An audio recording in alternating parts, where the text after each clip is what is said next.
Araw sa inyong lahat. Ngayon ay ipapaliwanag ko sa inyo kung gaano ka-importante ang pag-aalaman sa ating buhay. Importante ang pag-aalaman sa ating buhay dahil nakakuha tayo dito na maraming benepisyo sa katawan, kalusugan at kalikasan. Bakit nga ba mahalaga ang pag-aalaman? Pag-aalaman sa ating buhay dahil dito nakakuha tayo ng masustansyang gulay, prutas na kinakain natin sa araw-araw. Tulong din ang pag-aalaman dahil sa pag-aalaman nakatulong ang paglilinis sa ating komunidad at pagpapaganda nito. Hello everyone! Ang pagtatanim ay simpleng paraan para makatulong tayo sa kalikasan. At sa bawat pagtanim natin ay nagbibigay tayo ng sariwang hangin at tirahan sa mga hayop. Sa pangalaga sa kagubatan ay pangalaga rin sa ating kinabukasan. Kaya sama-sama tayo magtanim at mag-alaga ng kalikasan. Yun lang po. Hello! Ang ating mga kagubatan ay ating pinagpupunan ng pagkain at mga hilaw na materyales. At sila rin ay naglilinis ng ating hangin at nagpoprotekta sa atin mula sa pagbaha.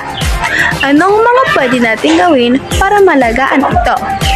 Una, iwasan ang pagputol ng mga puno nang walang pahintulot at sumunod sa mga batas tungkol sa kagubatan.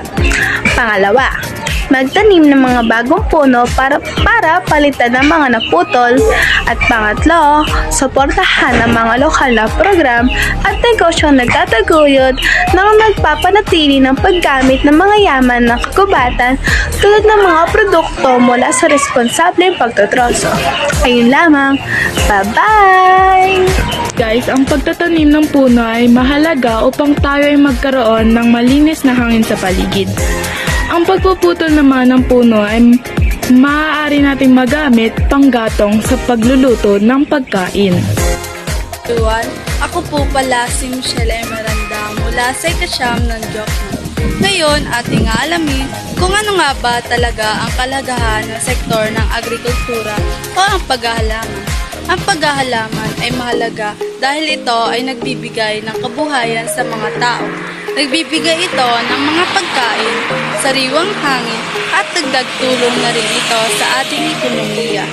Guys, welcome to our vlog and I am here again, Ali ulit. Kasi may isa akong video rin and si Danica. Ay, may joke. Today, we're going to talk about the importance and kung ano nga ba yung benefits na nakuha natin sa paghahalaman. Kailangan din po nating i-check yung kalagayan ng mga plants natin. Kamustahin po natin sila. Hello! Tiniligan ka na? Bakit We're gonna talk about how we can properly take care of our plants. First, we have to water them regularly and we have to give them enough sunlight. Bunutin natin yung mga damo na nakapalibot sa kanila.